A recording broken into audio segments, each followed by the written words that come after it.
आज हम class 10th का अरिथमेटिक प्रोग्रेशन का फर्स्ट वीडियो देखेंगे और इसमें हम अरिथमेटिक प्रोग्रेशन क्या होता है उसे समझेंगे। जनरल टर्म के बारे में देखेंगे कि जनरल टर्म क्या होता है अरिथमेटिक प्रोग्रेशन का, और उससे रिलेटेड कुछ बेसिक्स क्वेश्चन देखेंगे।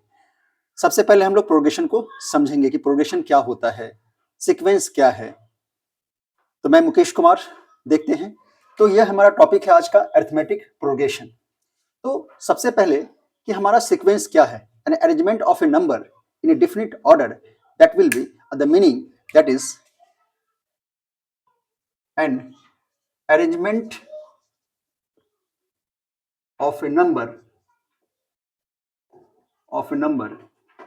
in a definite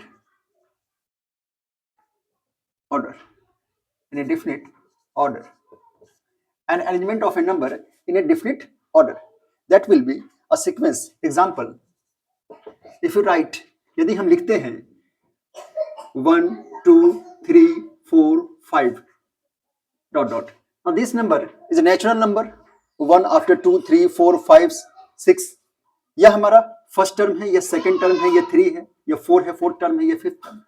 इसी तरह से अगर हम एक और पैटर्न लेते हैं, ये क्या है, हमारा अरेंजमेंट ऑफ ए नंबर है। कैसे है, एक डिफरेंट ऑर्डर में है। अब जब हम लिखेंगे यहां पे 1 4 9 16 25, इस तरह से हम लिख सकते हैं। अब हम एक एग्जांपल लेते हैं नंबर का 3 6 9 12 15 डॉट डॉट डॉट। एक ले रहे हैं 1 8 27 64 125 डॉट डॉट डॉट। एक लेते हैं 2 5 7 11 13 17 19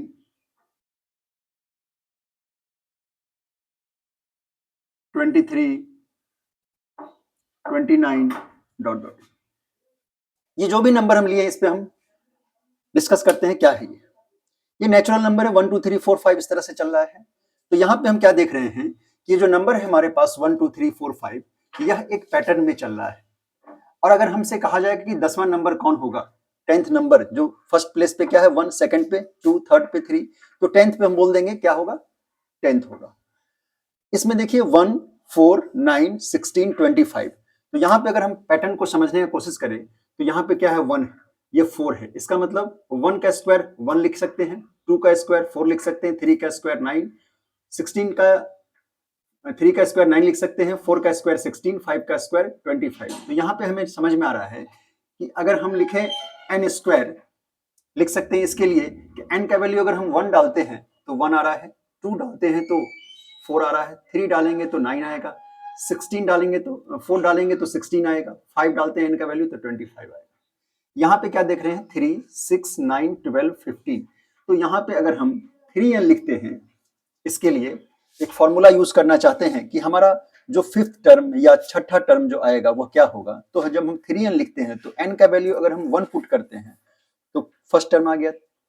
अगर हम फिफ्थ टर्म का बात करेंगे, पांचवा टर्म हमारा क्या आएगा, तो n का वैल्यू अगर हम 5 रखते हैं तो 1 2 3 4 5, तो n का value 5 that is 3 multiply with 5 that is 15, तो यह हमारा यहाँ पे 15 भी आ रहा है। उसी तरह से यहाँ पे 1 8 27 64 125 है, तो ये 1 का क्यूब 1 होगा, 2 का क्यूब 8 होगा, 3 का क्यूब 27, 4 का क्यूब 64, 5 का क्यूब 125। तो इस तरह से हम इसे लिख सकते हैं कि n क्यूब। इसके लिए हम एक फॉर्मूला इंप्लीमेंट किए n क्यूब, इसके लिए एक पैटर्न फॉर्मूला इंप्लीमेंट किए 3n, और इसके लिए n स्क्वायर, और ये तो हमारा नेचुरल नंबर है।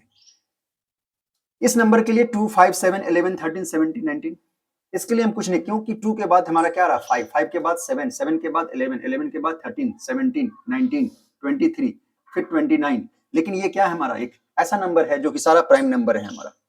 लेकिन कुछ भी हम पैटर्न यहाँ पर फॉर्मूला इंप्लीमेंट नहीं कर सकते हैं कि हमारा पांचवा क्या आएगा, सातवां टर्म क्या आएगा, डायरेक्ट हम इसके लिए फॉर्मूला यूज नहीं कर पा रहे। तो जिसके लिए हम यूज कर पा रहे हैं इसे ही हम बोलते हैं प्रोग्रेशन। क्या बोलते हैं? प्रोग्रेशन। इसके लिए हम बोलते हैं प्रोग्रेशन। तो जब हमारा नंबर, किसी नंबर को हम अरेंज करते हैं और एक डिफिनिट ऑर्डर में आता है, इस कंडीशन में हम इसे बोलते हैं, और वह उसके लिए हम फॉर्मूला इंप्लीमेंट कर पाते हैं कि कोई हमारा पांचवा टर्म है, कोई सातवां टर्म है, या 10वां टर्म के लिए या तीसरे टर्म के लिए क्या होगा। तो उस कंडीशन में हम कह सकते हैं कि यह जो सारे जो नंबर हैं, जो पैटर्न है नंबर का, वह हमारा एक प्रोग्रेशन कहलाता है। अब कहने का ये हुआ मीनिंग, जैसे हम लिखते हैं नंबर 2, फिर 4, फिर 6, फिर 8, फिर 10, फिर 12, इस तरह से चल रहा है। अब देखिए यहाँ पे हम क्या पैटर्न को देख रहे हैं। 2 के बाद 4 आ रहा है, 4 के बाद 6, 6 के बाद 8। तो हम यहाँ पे क्या देख रहे हैं कि 2 ऐड करने पर हमारा नेक्स्ट टर्म आ जा रहा है। प्रत्येक नंबर में 2 जैसे ही हम ऐड कर रहे हैं तो हमारा क्या आ रहा है? Next term. तो इस तरह से फर्स्ट टर्म हमारा अगर 2 है तो दूसरा टर्म में 2 ऐड करते हैं तो क्या जा रहा है? 4 आ रहा है। उसके बाद 2 ऐड कर रहे हैं तो 6 आ रहा है। यह ऐड करने पर हमारा क्या हो रहा है? सीक्वेंस फॉलो हो रहा है। तो इस कंडीशन में हम कह सकते हैं कि फर्स्ट टर्म हमारा ए है, और अगर हम इसे हम फर्स्ट टर्म माने, इसे हम सेकंड टर्म माने, 4 को, 6 को थर्ड टर्म, तो इस कंडीशन में हम कह सकते हैं कि सेकंड टर्म में से अगर हम फर्स्ट टर्म को सेपरेट करते हैं, जैसे फर्स्ट टर्म को हम यहां पे ले लेते हैं 2, सेकंड टर्म को 4, थर्ड टर्म को 6, तो second term minus first term that is a2 minus a1, 4 minus 2 that is 2, a3 minus a2, फिर third term minus second term क्या आ रहा है? 6 माइनस 4 दैट इज 2। तो यहाँ पे जो डिफरेंस है हमारा सेकंड टर्म में से फर्स्ट टर्म या थर्ड टर्म में से सेकंड टर्म, जो हमारा डिफरेंस आ रहा है वो सेम आ रहा है। तो हम कह सकते हैं कि यहाँ पे डिफरेंस क्या आ रहा है? 2, सेम आ रहा है। और फर्स्ट टर्म हमारा क्या है? 2 है। तो इस तरह से हम यहाँ पे एक पैटर्न पे पहुंचते हैं कि हम क्या बोल सकते हैं कि फर्स्ट टर्म हमारा अगर a है तो second term a plus D, third term हमारा a plus 2d, fourth term a plus 3d and so on. जो चीज यहाँ पे एग्जाम्पल से हम समझाएं, यहाँ पे एक पैटर्न लेकर के हम nth टर्म निकालने का कोशिश कर रहे हैं कि सेकंड टर्म हमारा a प्लस डी है, मतलब फर्स्ट टर्म में हम क्या ऐड कर रहे हैं? d ऐड कर रहे हैं पहली बार में, दूसरी बार में क्या ऐड कर रहे हैं? 2d ऐड कर रहे हैं, तीसरी बार में कितना ऐड कर रहे हैं? 3d ऐड कर रहे हैं। तो इस तरह से क्या देख रहे हैं कि यहाँ पे जब हम डिफरेंस करेंगे तो डिफरेंस हर कंडीशन में हमारा सेकंड टर्म में से फर्स्ट टर्म या थर्ड टर्म में से सेकंड टर्म, तो उस कंडीशन में हमारा डिफरेंस d आ रहा है। तो अगर हमसे nth टर्म पूछा जाता या 10वां टर्म पूछा जाता तो उस कंडीशन में हम क्या लिखते? जैसे हमसे अगर सेकंड टर्म के लिए हम लिखे हैं, फर्स्ट टर्म के लिए लिखे हैं a, सेकंड टर्म के लिए लिखे हैं a plus D, third term के लिए a प्लस 2d, तो इस तरह से हम चल रहे हैं। तो अगर हम यहाँ पे अगर a10 लिखेंगे 10th टर्म के लिए, तो थर्ड टर्म के लिए देखिए क्या लिखे हैं? 2d, मतलब 3 से एक कम 2d लिखे हैं। 10th टर्म के लिए क्या लिखेंगे? a plus 9d। तो उसी तरह से अगर ये हमारा nth टर्म हो जाता तो a प्लस, अब 10th टर्म था तो एक सब्ट्रैक्ट किए होंगे 10 माइनस 1, तभी तो हमारा ये 9d आया।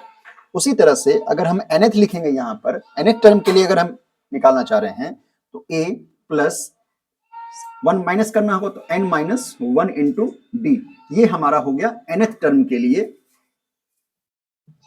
अरिथमेटिक प्रोग्रेशन का, कि हमारे पास अगर कोई सीक्वेंस दिया हुआ नंबर रहे और nth टर्म निकालना रहे, फिफ्थ टर्म या 10वां टर्म, तो उस कंडीशन में nth is equal to a plus n minus 1 and where nth term.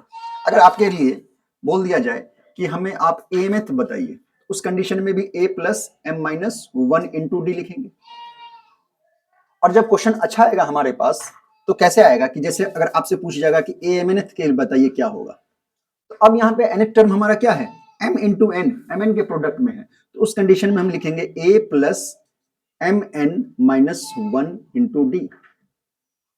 अगर यहाँ पे nth टर्म की जगह पे यहाँ पे आपको दे दिया जाता m प्लस n, वो फाइंड कीजिए, तो उस कंडीशन में हम लिखते a plus m plus n minus 1 into D. जब क्वेश्चन हमारे पास अच्छा रहेगा तो उस कंडीशन में nth की जगह पे ये हमारा चेंज होते जाएगा, ये कभी mnth आएगा, कभी m प्लस nth आएगा। तो उस कंडीशन में ध्यान रखना है कि n के जगह पे अब हम m प्लस n लिख देखेंगे। तो इस तरह से हम इस तरह से हम देखें कि अरिथमेटिक प्रोग्रेशन में nth टर्म हमारा क्या है।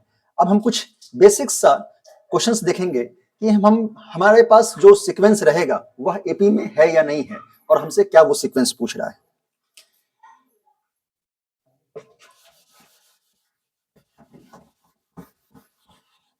तो हमने यहाँ पे देखा कि अरिथमेटिक प्रोग्रेशन में सबसे पहले सीक्वेंस को समझें कि सीक्वेंस है क्या हमारा। तो जैसे कि क्वेश्चन है हमारे पास कि right the first 3 terms in the sequence that is an is equal to n plus n square plus 1। First 3 terms पूछ रहा है ये। तो first 3 terms means what, an is first that is 1, put the value of n that is 1 square plus 1 that is 2.